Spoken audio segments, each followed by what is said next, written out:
Some stories don't end cleanly. Some stories just keep going. Keep asking something of you. Keep pulling you back to a room you thought you'd left. A person you thought you'd figured out. You've been here before. Parts 1, 3, 4. You know this name. You know what it carries. And maybe you've been thinking about it. Maybe Uncle Lenny has lived in the back of your head a little longer than you expected it to. This is part 5.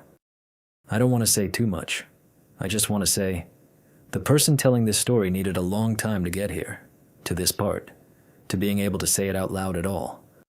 So let's give them the space to do that. There was a bulb at the top of our staircase that my uncle never replaced. It burned out sometime in the spring I turned 16, and after that, the top of the stairs stayed dark. Just dark. And I remember thinking it was strange, the way nobody mentioned it. My aunt would walk up those stairs every evening with her cup of chamomile tea, and she'd disappear into that darkness like it was the most natural thing in the world. Like the dark was just another room. That's the thing about the Calloway house. Things went wrong there, and nobody named them. I want to back up. Because if I just tell you the end of this, you won't understand what it cost me to see it. I moved in with my Aunt Renata and Uncle Gerald when I was 14. My mom had gotten sick. Not dramatically, not all at once. Just the slow kind of sick that rearranges everything, and it was supposed to be temporary. 6 months, maybe 8. Renata was my mom's older sister, and she had a house with a spare room, and she said, of course, bring her here. She'll be fine. I wasn't fine. But I was quiet about it, which in that house passed for the same thing. The house was on Delwood Court. A cul-de-sac with 3 oak trees out front that dropped their leaves in October like they were apologizing for something. The kitchen smelled like dish soap and something underneath it. Something older, like the wood of the cabinets had absorbed 30 years of dinners and arguments and sealed them in. Renata kept the counters immaculate.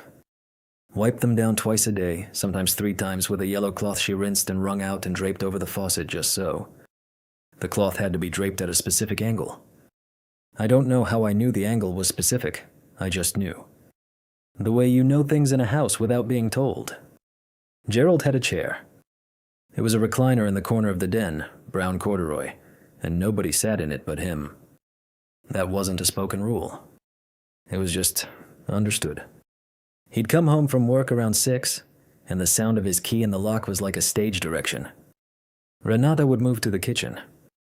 I would move to my room or the couch, depending on his mood, which I had learned to read from the way he closed the door. Soft click, okay? Heavy thud, go somewhere else. He smelled like motor oil and wintergreen mints. Always both. Like he'd tried to cover one thing with another and ended up with something that was neither. I want to be honest about this part. I didn't hate it there at first. I know that sounds strange. But after the uncertainty of watching my mom disappear into herself, there was something almost comforting about a house with rules. Even rigid ones. Even ones that didn't make sense. At least I knew what was expected. At least the walls stayed in the same place every morning. Dinner was at 6:30. You ate what was served. You didn't leave the table until Gerald finished. You didn't take phone calls during the meal, and you didn't bring up money, or my mom, or anything that lived in the category of things that make Renata's jaw tighten. I followed all of it. I was very good at following. The rebellion when it came was small. Almost embarrassingly small. I was 15 by then, a year in, and my friend Deja had invited me to a birthday thing on a Friday night. Nothing wild. A movie, someone's basement, maybe 11 people total. I asked Renata on a Tuesday, which I thought was plenty of notice. She said she'd talk to Gerald. She always said she'd talk to Gerald. Friday came and nobody mentioned it, and when I brought it up at dinner, Gerald looked at me over the top of his glasses, just looked, for a long moment, and said, "You didn't ask me." I said I had asked Renata. He set his fork down. Not hard, carefully.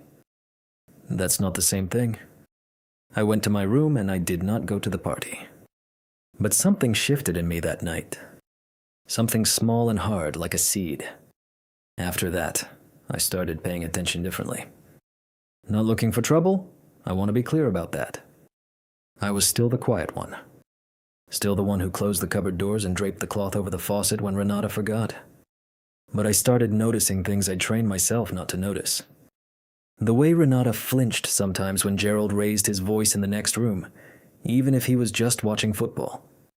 The way she laughed at his jokes a half-second too fast, like she was always watching for the cue. The way she never, not once in 2 years, disagreed with him about anything in front of me. There was a door at the end of the upstairs hallway. It was always locked. Renata told me it was a storage room, and I believed her because why wouldn't I? Old houses have junk rooms. The door was white, same as all the others, and it had a keyhole that I'd never seen a key go into. I stopped walking past it without looking at it sometime around October of my second year there. Okay, I have to stop for a second. Because this is the part where I stopped being a kid who was just unhappy and started being a kid who was actually scared. It was a Thursday night in November. Cold enough that I'd started sleeping in socks. I woke up around 2 in the morning. I don't know why, just one of those nights where your body decides it's done sleeping. And I heard voices. Not arguing. That's what I want you to understand. It wasn't shouting. It was quiet. The specific kind of quiet that takes effort. I crept to the top of the stairs and sat in the dark, that burned-out bulb dark, and I listened. Gerald's voice low and flat. You talked to her again. Renata, she's my sister, Gerald. I told you what I thought about that. A long pause. Then Renata, smaller. She just wanted to know how Mara was doing. My name. They were talking about me. And what did you tell her? I said she was fine. I said she was doing well in school. Another pause. Longer. Then, good, keep it simple. I sat at the top of those stairs for a long time after that. You know that feeling when something clicks into place, and you'd give anything to unclick it? It wasn't what he said exactly. It was the architecture of it, the way Renata's voice got smaller and smaller until it was barely a voice at all. The way keep it simple wasn't a suggestion. The way my name in that conversation felt like something being managed. Like I was a problem with a lid on it. I went back to bed. I didn't sleep. The next morning, everything looked the same. Renata made oatmeal and set it on the table and asked if I'd slept okay, and I said yes, and she said good, and the cloth was draped over the faucet at the correct angle, and the cupboard doors were closed. Gerald had already left for work. The house was doing its impression of a normal house. But I kept thinking about my mom. About how she called every Sunday, and how those calls were always short, and how Renata would sometimes take the phone into the other room to give us privacy. And I'd always thought that was kind. I didn't think that anymore. I called my mom from the school bathroom the following Monday. I told her I wanted to come home. She was quiet for a moment, and then she said, Baby, Renata told me you were doing so well. She said you seemed happy. She said that? Last month. She said you'd made friends, that your grades were good, that you seemed settled. I was sitting on the floor of a school bathroom stall. I had not made friends. My grades were fine, but fine the way things are fine when you're just trying to hold still. Mom, I said, I want to come home. She came for me 3 weeks later. I don't know everything that happened in those 3 weeks between the adults. I know there were phone calls. I know Renata cried at least once. I heard it through the wall, and it sounded real, which made everything more complicated. I know Gerald was very calm and very polite every time my mom called the house, and that calmness scared me more than anything else. I packed my things on a Saturday morning while Renata was at the grocery store. I didn't plan it that way. It just happened that way. I left the yellow cloth draped over the faucet. I don't know why I remember that. I just do. The revelation didn't come in a single moment. That's the part movies always get wrong. It came in pieces over months. A conversation with my mom where she mentioned, almost in passing, that Renata had told her I didn't want to talk on the phone, that I'd asked for space. I'd never said anything like that. Not once. It came when I found out through an aunt on my dad's side that Gerald had done something similar before, with Renata's own kids from her first marriage, who none of us ever saw anymore.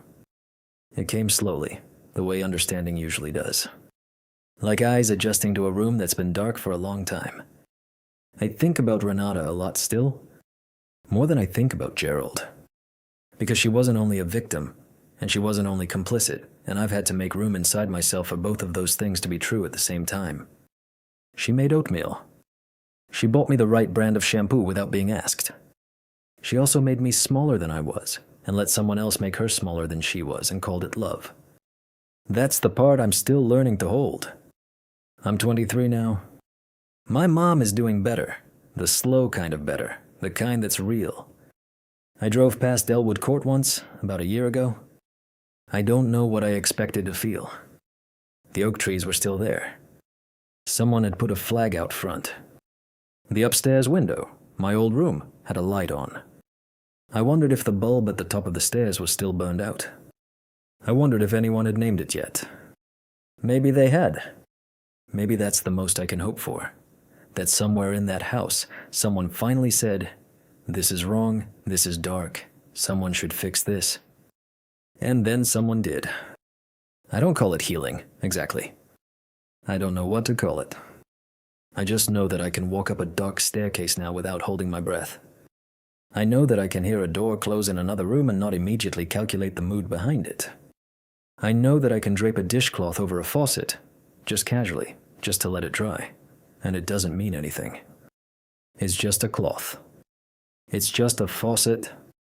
That's what acceptance feels like, I think. Not the absence of the story. Just the story getting quieter.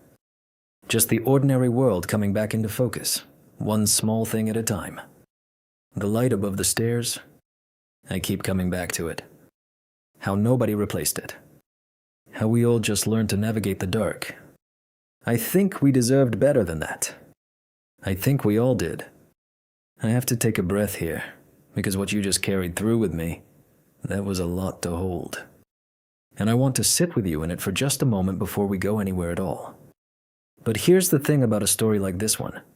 Sometimes you get to the middle of it and you realize, the middle isn't where it starts to make sense.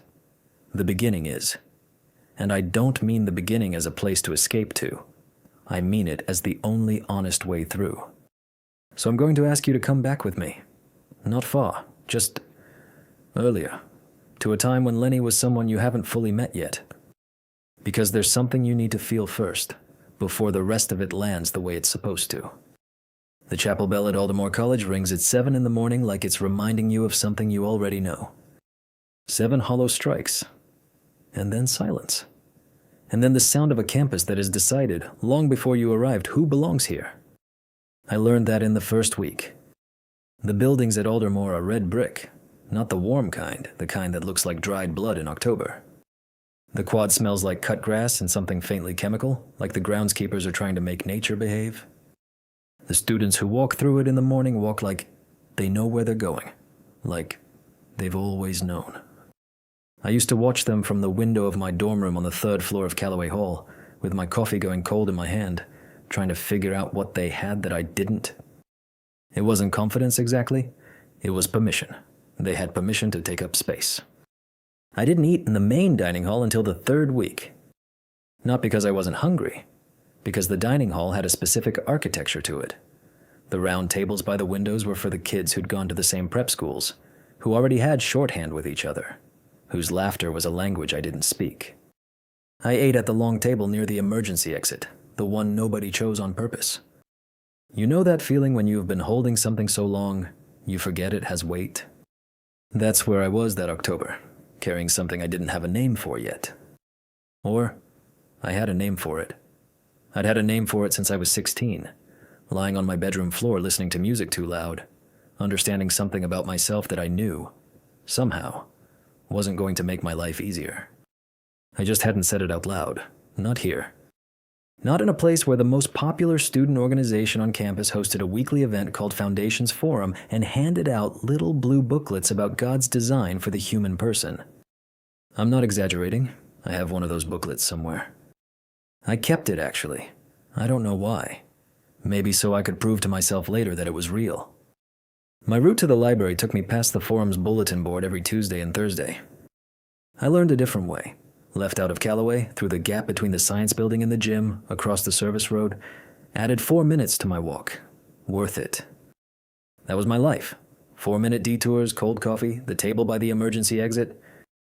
And then there was Priya. I should have known something was shifting when I started looking forward to Composition 2. Nobody looks forward to Composition 2. Priya sat 2 rows over and 1 seat back in the classroom on the 3rd floor of Whitmore Hall, the one with the broken radiator that hissed every 20 minutes like it was trying to say something. She had this habit of clicking her pen, not nervously, rhythmically, like she was keeping time with a song only she could hear. She wore the same green jacket almost every day, the kind with too many pockets, and her hair was always slightly different. Braided one day, pinned up the next, loose and a little chaotic on Fridays.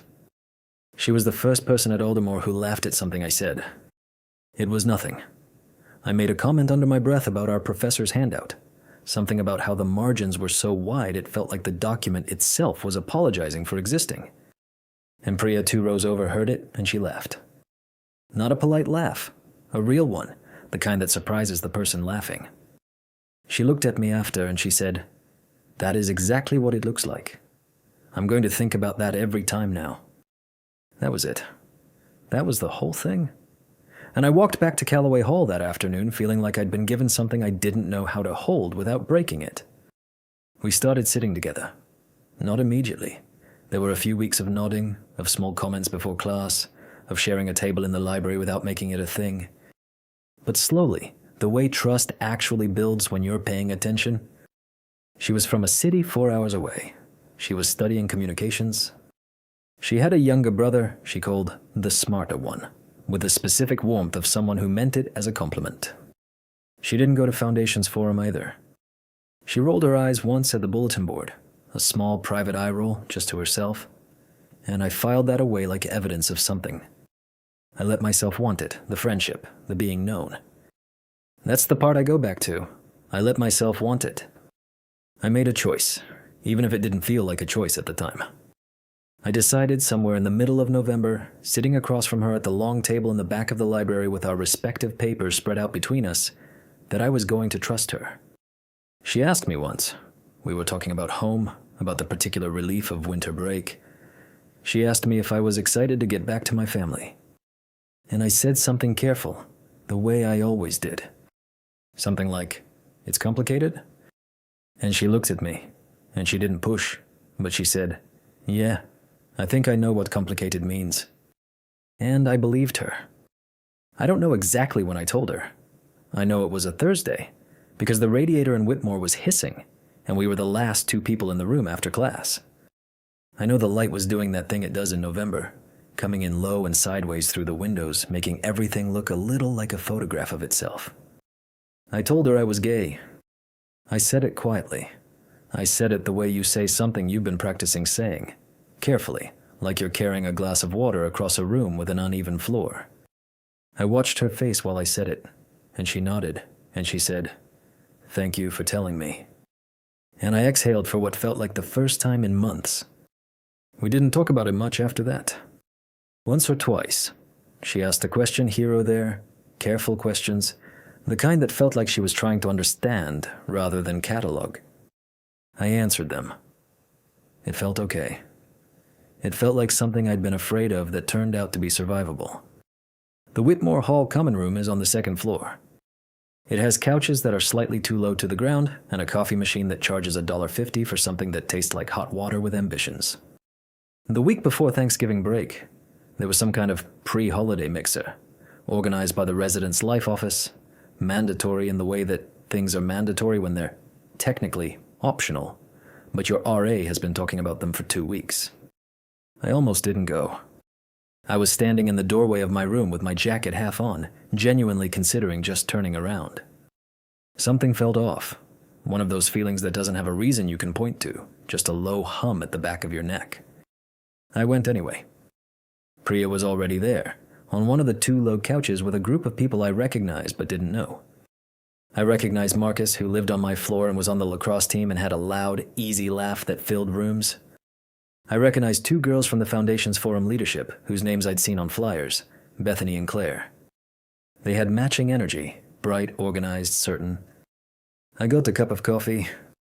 I stood near the edge of things, which was my natural habitat. And then Priya saw me and waved me over. I went, of course I went.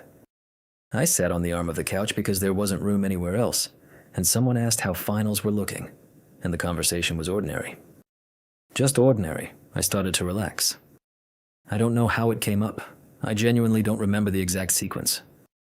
What I remember is that Marcus was talking about someone, a mutual friend of his, someone who'd come out recently, and his voice had this particular quality. Not cruel exactly, more like he was narrating something that confused him, something he found faintly amusing. And Bethany said something about that whole thing with a specific kind of careful disapproval that is more cutting than anger, because it doesn't even grant you the dignity of being worth anger. And then Priya said, "Actually, I know someone." She didn't look at me when she said it. She said it the way you say something when you're trying to seem like you're in the know. When you want to be the person who has information. She said, "Someone in this building, actually." Marcus looked around the room with this expression that was half curious, half entertained, and he said, "Who?" And Priya said my name. She said it so casually, like it was nothing. Like it was just a fact about the world, like the color of the buildings or the price of the coffee. She said my name, and the room shifted. I felt it before I understood it. And Marcus looked at me, and Bethany looked at me, and Claire looked at me. And for 1 second, nobody said anything. And then Marcus laughed. Not a cruel laugh, which almost would have been easier. It was a laugh of surprise, the kind that doesn't know yet what it is, and that not knowing is its own kind of verdict. I stood up. I don't remember deciding to. My body just did it. My body knew before I did. I said something. I don't know what. Something like, "I forgot I have to," and I didn't finish the sentence. I just left. I walked out of the common room and down the stairs and out the side door of Whitmore into the cold, and the November air hit my face like a hand, and I stood there on the concrete path between the buildings and I didn't know what to do with my hands. I walked back to Callaway. I know I did because I woke up there the next morning. I don't remember the walk. I remember standing in the shower with the water too hot, not because I wanted it hot, just because I hadn't adjusted it. I remember the particular texture of the ceiling in my room, the way the plaster had this subtle, uneven pattern, like someone had tried to smooth it out and almost succeeded. I stared at it for a long time. The thing about that kind of moment, and you know what I mean, I think if you've ever had something taken from you that you gave willingly, is that the mind doesn't process it in a straight line. It loops. It goes back to the beginning and asks what it missed. It replays Priya's voice, the rhythm of her pen clicking, the green jacket, the laugh in the classroom. It asks, was any of it real? And it can't answer. It just keeps asking. I wondered what I'd done wrong. I know that sounds like it shouldn't be the first question, but it was. It was the first question, and the second question, and the question I was still asking at 2 a.m, when I should have been asleep. I didn't go to Composition 2 the next week. I emailed the professor something about a family matter. I took the long way everywhere, not just past the bulletin board, but past everything. I ate at the table by the emergency exit again, and the 4-minute detour became a 10-minute detour, and the cold coffee was cold again. The support, when it came, wasn't what I expected. I'm not sure what I expected. Something bigger, maybe? A conversation? An acknowledgement? It was my RA, Dominic. He knocked on my door one evening. Not because he knew anything specific, I don't think, just because he'd noticed I'd been quiet, which is a specific kind of noticing that not everyone does. He said, "Hey, Seorsa." That's my name, by the way. Seorsa. And he was one of maybe 3 people on campus who pronounced it right. He said, "Hey, Seorsa, I'm doing a coffee run. You want to come?" That was it. That was the whole invitation. I almost said no.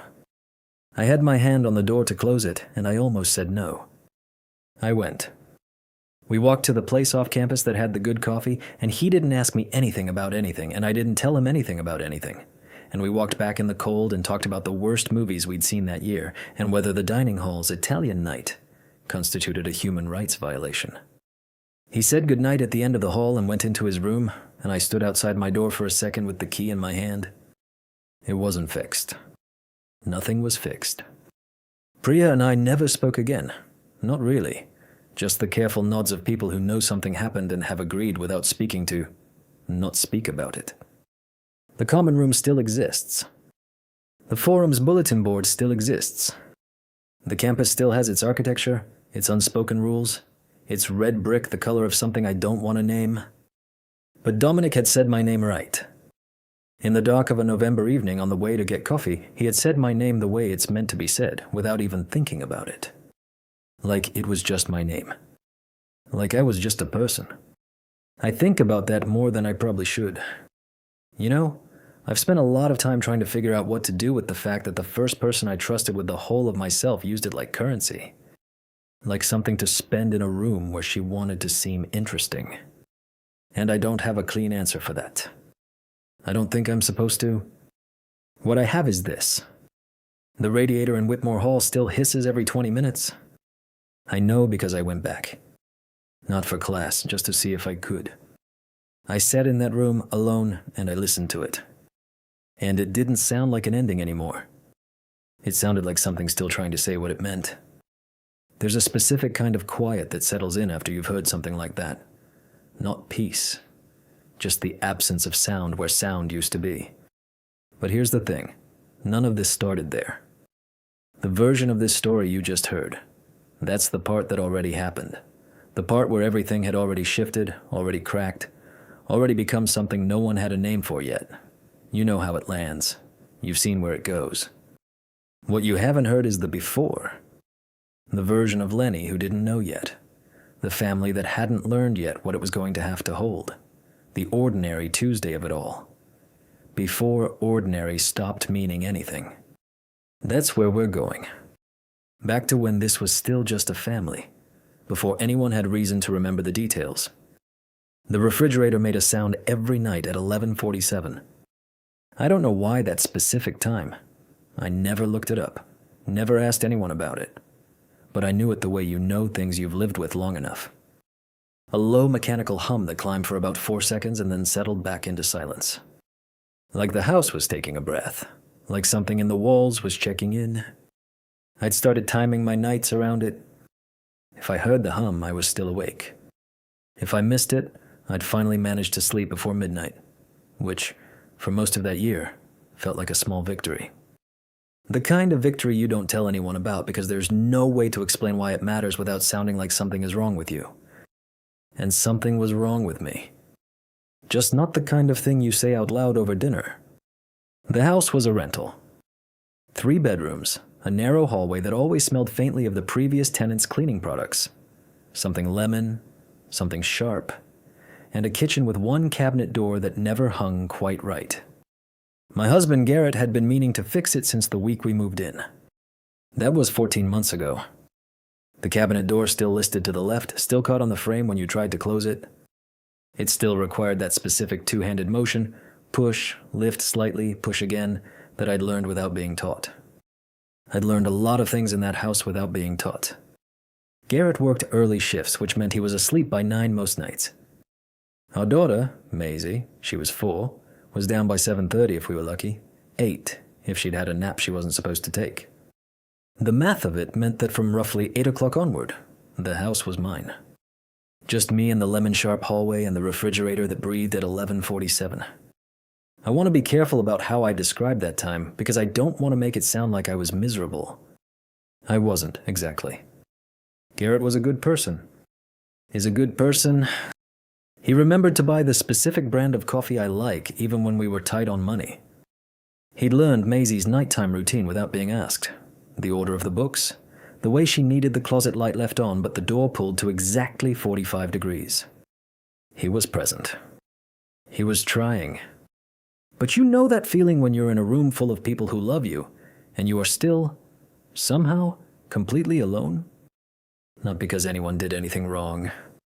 Just because the version of yourself that needed something, the version that had things to say that weren't about schedules or grocery lists or whether Maisie's cough sounded like it was getting worse, that version hadn't been spoken to in so long she'd started to feel like a rumor. That's where I was. I had a whole self that lived in the gap between, "How was your day?" and an actual answer. And I'd been feeding that self nothing for a long time. Priya moved into the third bedroom in February. She was a colleague of Garrett's, not close, just someone who'd needed a room for 4 months while her apartment was being renovated, and Garrett had mentioned we had the space, and it had seemed like a straightforward, practical thing. She was 31, 2 years younger than me. She kept her hair in a braid that was always slightly coming undone, which I noticed because I noticed everything about her in the way you notice someone who seems to move through the world without the weight you've been carrying. She cooked elaborate things on weeknights.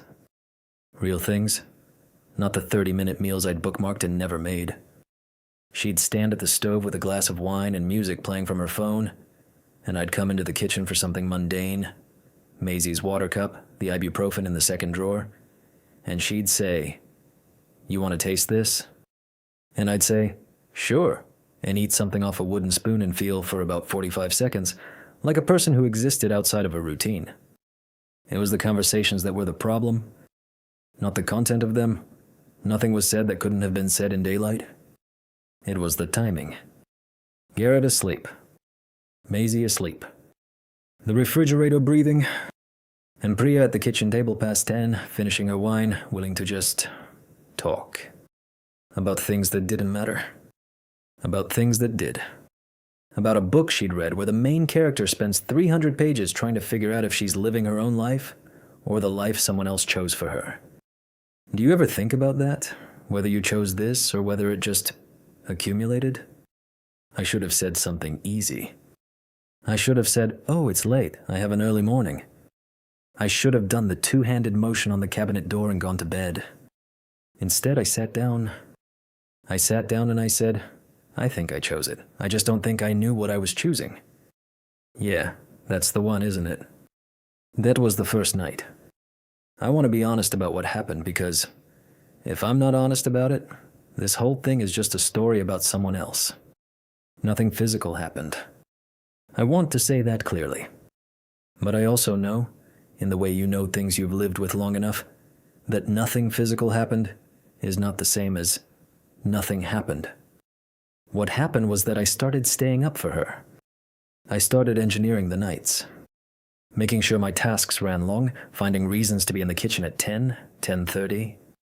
Leaving my book on the table as an excuse to come back. I knew what I was doing.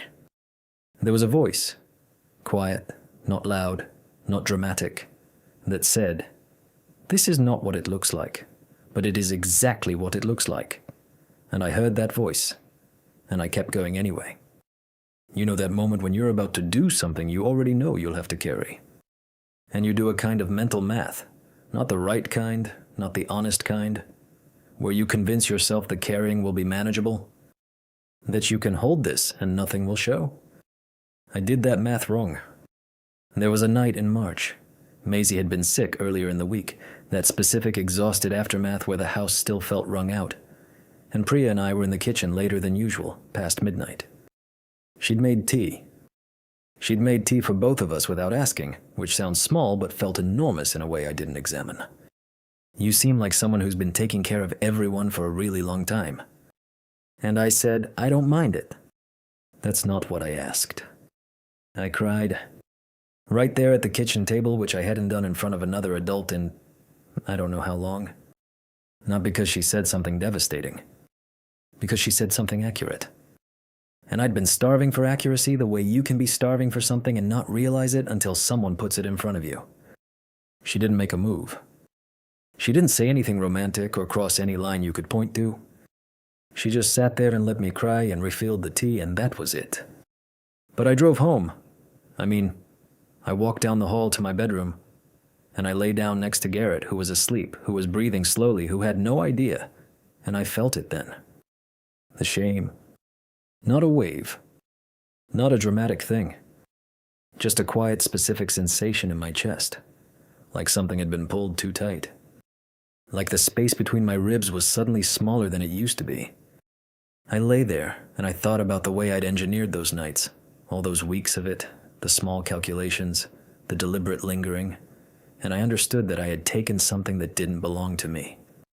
Not from Priya, from Garrett.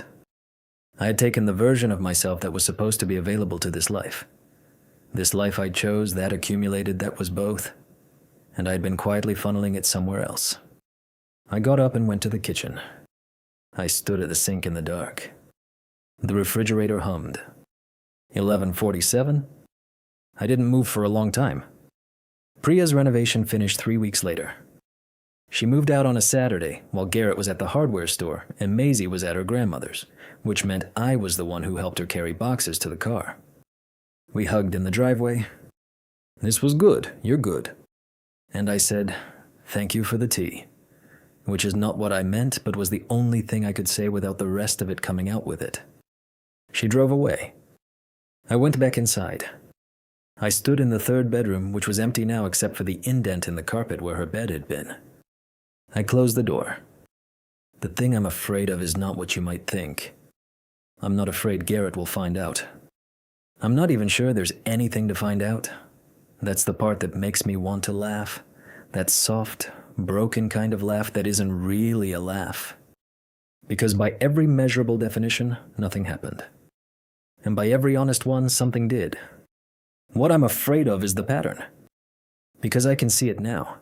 The way you can only see something after you've already walked through it. The hunger that built quietly over months. The way I started looking for exits from my own life in the most private, plausible, deniable ways. The way I told myself I was just having a conversation. Just staying up late. Just being a person with needs. And I wonder, and this is the part I can't turn off at night, I wonder if I will do this again. Not with Priya. Not the same shape. But the hunger doesn't disappear because the person who was feeding it moved out. The hunger was never really about her. It was about the gap. The version of me living in the gap. The questions I hadn't asked out loud in so long I'd started to think they weren't mine to ask. And I don't know what to do with that. I don't know if the answer is to finally say something to Garrett, to try to describe the gap, to risk the version of that conversation where he looks at me like I've taken something from him, which maybe I have, or whether I quietly close the cabinet door and keep doing the two-handed motion and try to be better, more present, more honest in the small ways that don't require a confession. I haven't decided. Most nights I still hear the refrigerator at 11:47. I'm still awake for it. And in those 4 seconds while it hums and then settles, I am still the same person who sat down at that table when I should have walked away. I keep thinking I'll know what to do with that eventually. I haven't yet. Some things don't get lighter once you know them. They just settle differently, find a place in you they didn't have before. And that's where we are right now. But here's the thing about a story like this. You can't really hold it until you've held the beginning, not the middle, not the moment everything fell apart. The beginning. When Lenny was just a person, before any of this had a name. So let's go back. Back to before the weight of it. Back to when the people in this story were just people, trying, wanting things, living in a house that didn't know yet what it was going to hold. There's a version of Lenny you haven't met. That's where we're starting. The kitchen always smelled like gardenias. Not because my mother grew them. She didn't garden. She didn't have the patience for anything that needed tending quietly, without an audience. The smell came from a plug-in air freshener she kept behind the trash can, the kind that cost $3 at the grocery store, and she replaced it every 2 weeks like clockwork. Like if the house smelled clean enough, it was clean enough. Like the scent of something blooming could make the walls forget what they'd heard. I'm standing at the sink right now, in my memory, rinsing dishes the way my mother taught me. Hot water first, then cold, then stack them face down so they drain completely. I was 17. It was a Tuesday. I remember that specifically because Tuesday was the one night my father worked late, and the house had a different quality on those evenings. Lighter, somehow. Like it exhaled. My sister Nora was at the kitchen table doing homework, her pencil moving in slow circles the way it did when she wasn't actually thinking about the problem in front of her. She was 14 then. She had our mother's dark hair and our father's tendency to go somewhere far away behind her eyes when things got uncomfortable. And then the back door opened. That's the thing about a house you've lived in your whole life. You know every sound it makes. You know the difference between the front door and the back door. You know which floorboard in the hallway gives a little underweight. You know, and I mean you know, in your body before your brain catches up. You know when the air changes. My Uncle Denny walked in the way he always did. Not knocking, never knocking. He had this way of entering a room like he'd already been invited, like the invitation was implied, like the world had a standing agreement with him that he was welcome wherever he decided to go. He was my mother's older brother, tall, the kind of thin that looks like it has an opinion about itself. He had a laugh that was too loud for whatever room he was in, and he used it often. Not because things were funny, but because the laugh was a tool. It kept people off balance. You couldn't be suspicious of someone who was laughing. There she is, the responsible one. I smiled. I always smiled. That was the deal, though nobody had ever said it out loud. You smiled at Denny. You laughed at his jokes. You didn't look too long at the things he said that sat wrong in your stomach. You let it pass. You let it all pass. The way water moves around a rock, not because the rock isn't there, but because going around is easier than going through. Nora looked up from her homework. Her pencil stopped. That was the thing I noticed that outsiders never would have. That small, specific thing, the way Nora's pencil stopped when Denny came into a room. My mother came downstairs 20 minutes later, dressed like she'd been expecting company, which she probably had been. She had this radar for Denny, or maybe he called ahead. Either way, she appeared in the kitchen doorway, in a blouse she only wore when she wanted to seem like everything was fine, which was a different blouse from the one she wore when things actually were fine. Denny. Elaine. They hugged the way siblings hug when they're performing being siblings. A hand on the back, a brief squeeze, the kind of hug that photographs well. I finished the dishes. I dried my hands. I said I had homework and I went upstairs and I sat on my bed and I listened. You learn to listen in a house like that. Not because you want to, because something in you decides, very early on, that information is safety. That if you know what's being said in the rooms you're not in, you can prepare. You can get ready for whatever shape the night is about to take. Their voices drifted up through the vent in my floor, low and careful, the specific register people use when they don't want to be overheard but they can't stop themselves from talking. You can't just keep showing up here, Denny. Elaine, we both know that's not how this works. I sat very still on my bed, the kind of still where you're not sure you're breathing. I had this thought, and I remember it exactly, the specific words my brain produced in that moment. I thought I already knew. I just didn't let myself know. Because that's the thing about something you've been carrying for years without naming it. It doesn't feel like a secret, it feels like furniture. It's just there, in the corner of every room. You walk around it. You don't bump into it anymore, because your body has memorized where it is. But the moment someone moves it, the moment the light hits it differently, you look at it and you think, that has always been too heavy for this house. I don't know exactly what Denny had on my mother. I have pieces. I have the things I overheard across years of Tuesday evenings and holiday dinners where the tension sat at the table like a seventh chair nobody acknowledged. I have the way she looked at him. Not like she loved him, not even like she hated him, but like he was a bill she couldn't pay off. Like every time he showed up, he was collecting something. There was something from before I was born. Something that happened in the house they grew up in. A different house, a different city. A life my mother never talked about directly, but sometimes referenced in the way people reference things they're not ready to look at straight on. Your grandmother had her ways. We didn't talk about feelings in my family, we just got through things. And she'd say it lightly, the way you have to say something lightly when the weight of it would crack you open if you let it land. I think Denny knew something, or had something, or was something. A living reminder of whatever it was my mother had spent 30-some years trying to outrun by moving to a different city and planting herself in a house that smelled like gardenias and raising 2 daughters who didn't know the old address. But you can't outrun someone who'll just knock on your back door. Who won't even knock? The next morning I came downstairs before Nora was up. My mother was at the kitchen table with a cup of coffee she wasn't drinking, just holding it. both hands wrapped around the mug like she needed something to hold on to, and the mug was what was available. I poured myself a glass of water. I stood at the sink. I thought about saying something. I rehearsed 3 or 4 different versions of it. Mom, I heard you last night. Mom, what does he want? Mom, you don't have to. And every version dissolved before I could make it real. Because I already knew, somewhere underneath the knowing, that she would smile. You sleep okay? Yeah, you? Mister? Fine. I looked at her for a second longer than I usually allowed myself to. The lines around her eyes, the way her shoulders carried themselves.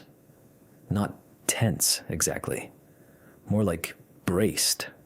Like she'd been bracing for something so long that braced was just the shape she was now. I wanted to tell her I heard her. I wanted to tell her she didn't have to keep doing this alone. I wanted to say, I'm 17. I'm not a child anymore. You can put some of this down. But I also knew, and this is the part that took me years to understand, I also knew that the secret wasn't just about protecting herself from me. It was about protecting me from the version of her that existed before she became my mother. The version that lived in that other house in that other city with whatever Denny knew about. She was trying to love me the only way she'd figured out how, by keeping the walls up so I didn't have to see what was behind them. And I was letting her. Because I didn't have the words yet for what I was watching. And because some part of me, the part that had grown up in this house, that had learned to walk around the furniture, some part of me wasn't sure I wanted the words. Wasn't sure I was ready for what naming it would cost us both. Denny kept coming back. Not every week, but enough. He'd show up on a Tuesday or a Sunday afternoon, or once, this one I remember clearly, on Christmas Eve, an hour before my father's parents were due to arrive for dinner. My mother answered the door in her nicest dress, and her face did this thing, this almost invisible thing, where it went very still for just a moment before it rearranged itself into something that looked like welcome. My father never asked questions about Denny. He was not, I think, a man who wanted to know things he couldn't fix. He'd shake Denny's hand and pour him a drink and find somewhere else to be. And I always thought that was its own kind of cowardice, though I've softened on that over time. People do what they can do. Sometimes what they can do isn't enough, and they know it, and they do it anyway, because the alternative is looking directly at something they don't have the tools for. I watched all of it. I cataloged it. I stored it in the part of me that was trying to understand the shape of my own family. The real shape. The one underneath the performed one. And I didn't know what to do with what I was collecting. So I just kept collecting. The last time Denny came to the house, the last time at least that I was there for, I was 22, home for a long weekend. Nora was in college by then, and the house felt strange without her pencil circles at the kitchen table. Smaller. More honest in a way. Like without 2 kids in it to perform normalcy for, my parents had stopped performing quite as hard. I heard his car in the driveway. I recognized the sound of the engine. I hadn't known I'd memorized it, but I had. I went downstairs. My mother was already at the back door, standing in front of it, not opening it yet, just standing there with her hand near the knob, and she looked. She looked so tired. Not the tired of a bad night's sleep, the tired of a very long decade, the tired of someone who has been holding something up for so long that they've forgotten what it felt like to put it down. She heard me on the stairs, she turned, and for a second, just a second, she looked at me like she might actually say it. Whatever it was, the whole thing, all of it, the house in the other city and whatever Denny carried and the deal they'd made and what it had cost her. I could see it right there on her face, right behind her eyes, pressing up against the glass. Then she blinked. Go back upstairs, sweetheart. Her voice was gentle. It was the gentlest voice she had, the one she used when she meant it, when she wasn't performing. Or maybe it was a different kind of performance. I'm not sure I can tell the difference anymore. I stood there for a moment, on the stairs, looking at her. I thought about everything I'd been collecting for 22 years. All the Tuesday evenings and the gardenia smell and the pencil going still and the Christmas Eve face and the coffee she wasn't drinking. And then I went back upstairs. I'm not proud of that, but I'm not ashamed of it either. Not anymore. I was someone who had been taught very carefully and very lovingly that there are rooms in a family you don't walk into, that some doors have been closed for a reason, and the reason is for your protection, and you accept the protection, even when it costs you the truth. Because the truth belongs to someone else, because it happened to someone else in a different house before you existed. I've spent a long time trying to unknow that lesson. I'm not sure I've managed it entirely. My mother is still in that house. The gardenias still smell the same. She gets them at the same grocery store, probably. Nora and I both moved away. We call on Sundays, we visit at Christmas. We sit at the table and we talk about work and weather and the neighbors and Nora's kids, and we are mostly fine. Denny doesn't come around much anymore. I don't know why. I haven't asked. That's the thing about a family like mine. You learn which questions are doors, and you learn to stand in front of them without reaching for the knob. But sometimes I'll be washing dishes. My own dishes, in my own apartment, 1,000 miles from that kitchen, and I'll catch a smell. Something floral, something synthetic and sweet, and I'll go very still for a second. And I'll think about my mother standing at that back door, hand near the knob, that look on her face, the thing she almost said. I wonder sometimes what it would have changed, if she'd said it, if I'd asked. If any of us had found the courage to sit with the real shape of things instead of the performed one. I don't know the answer. I'm not sure there is one. If you've ever stood in front of a door in your own family, the kind you were never supposed to open, and felt that particular pull between knowing and not knowing, I think you understand something I couldn't say to anyone who grew up in a different kind of house. Some of us learn very young that love and silence can look almost identical from the inside. And some of us spend a long time, a very long time, learning to tell them apart. There's this thing that happens at the end of a family story. Not a story about a family. A story from inside one. Where you've been close enough to smell the house, close enough to know which floorboard creaks, close enough that the people aren't characters anymore. They're just people. And you can't unknow that. I've been sitting here thinking about all the different ways a person can disappear from a family. There's the loud way, the door slam, the phone call that ends things, the name that stops getting said at the table. And then there's the other way, the slow way, where someone is right there at every holiday, in every photograph, and still somehow gone. Already gone. And nobody names it, because naming it would mean you'd have to decide what to do about it. And families are real good at not deciding. I don't have an answer for what happened here. I want you to know that I'm not sitting on one, holding it back, waiting for the right moment to hand it to you. There's no answer. There's just what happened, and the people it happened to, and the years that came after, which kept coming, the way years do, whether you're ready or not. You know that feeling when you love someone and you're also a little afraid of them? Not afraid like danger. Afraid like awe. Like they contain something you can't fully see. And part of you needs to stay close to understand it. And part of you knows you never will.